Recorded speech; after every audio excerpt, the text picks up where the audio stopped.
It's a story we previewed for you yesterday. Three sisters reunited after more than 60 years apart. But what separated them to begin with? News 10's Aaliyah Blackburn shares their story. It's their family history. Betty, Mary, Two vital statistics. and Bonda I wasn't thought of. are sisters. And as they thumb through old photo albums, And supposed to be my father. looking back on memories, That I was always told that was Ulysses' sister.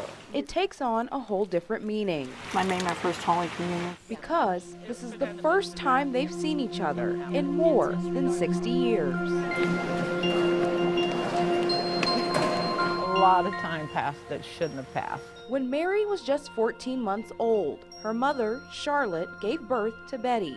Charlotte was ill when another family volunteered to help raise Betty. We believe that they were friends of my mother and my grandmother. They said they would take Betty and take care of her until mother was back on her feet. As soon as their mother was well, she went looking for Betty, only to find out there was not a trace of her anywhere. Betty was gone. Mother could never find her, but we knew we had a sister. And the search began. Mary went to every extreme possible to track down her sister. I wrote to Oprah, I wrote to the Salvation Army. But it was the death of their mother in 2007 that would ultimately bring them together. The key to Betty finding her sisters was hidden in Charlotte's obituary from Portland, Oregon. The name of the funeral home was listed. Betty called. So if they didn't want to talk to me, that was fine. But if they could get a hold of one of my sisters and have them to call me. That message was delivered, and it's what brought them here. A tearful but happy, long overdue reunion. I've just been overjoyed.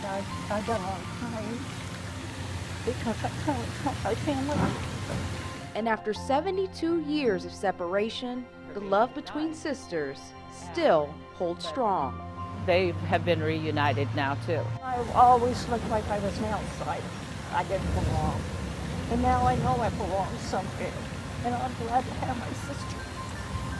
Very much. So I love them very much.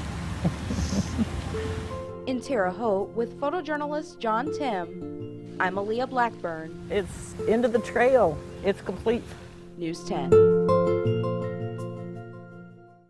Betty currently resides in the Terre Haute area. Her sisters Mary and Bonda live in Oregon.